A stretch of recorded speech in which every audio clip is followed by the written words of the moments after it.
Subscribe करें और देखें हर मंडे एक हिला देने वाली horror story. Bell icon press करना ना भूलें।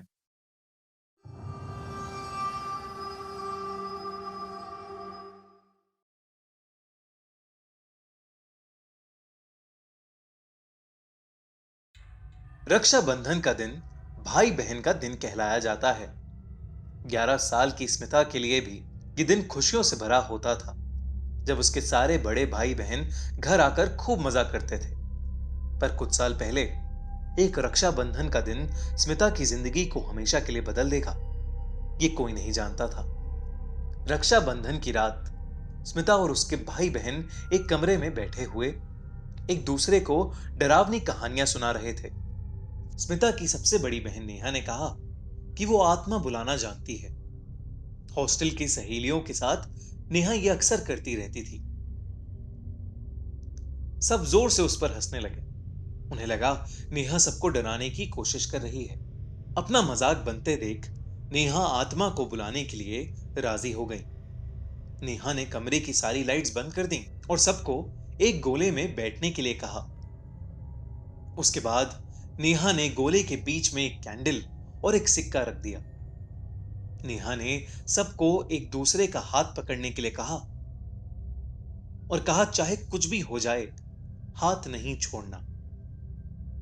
और ये कहकर नेहा आंखें बंद करके कुछ मंत्र बोलने लगी और देखते ही देखते गोले के बीच में पड़ा सिक्का हिलने लगा।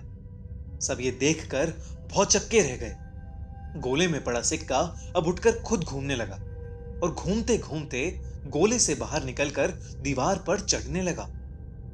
डर के मारे सबकी हालत खराब हो रही थी और उस समय छोटी सी 11 साल की स्मिता इतना डर गई थी कि उसने अपना हाथ छुड़वा के अपनी आंखें बंद कर ली।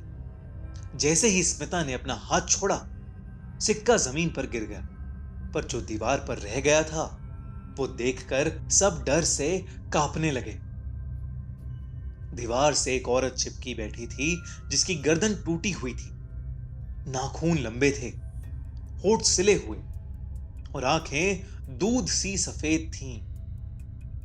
सब मानो अपनी जगह पर बर्फ की तरह जम गए थे। नेहा उठी और सिक्का उठाने के लिए डरी डरी आगे जाने लगी। जैसे ही उसने सिक्के को छुआ, वो औरत नेहा के ऊपर झपटी और उसे नोचने लगी। ये देखकर स्मिता जोर से चीखने लगी और स्मिता के मम्मी पापा अंदर आ गए थे। उन्हें देखते ही वो औरत नेहा के ऊपर से गायब हो गई। सब लोग नेहा को डरी नजर से देखने लगे। नेहा उठी और पलटी। उसके होठ बिल्कुल उस औरत की तरह सिले हुए थे।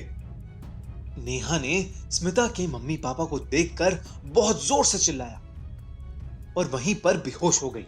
वो लोग फौरन उसे हॉस्पिटल लेकर भागे, जहां उसका इलाज हुआ। कुछ समय बाद वो ठीक हो गई। छोटी सी स्मिता को ये रक्षाबंधन का दिन हमेशा के लिए एक दिल दहला देने वाली याद दे गया। ये घटना 2013 की है और ये कहानी हमसे खुद स्मिता ने मेल पर शेयर की थी।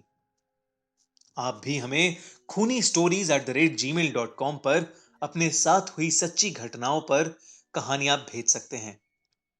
तो सब्सक्राइब करिए हमारा चैनल और देखते रहिए हर हफ्ते एक हिला देने वाली हॉरर स्टोरी।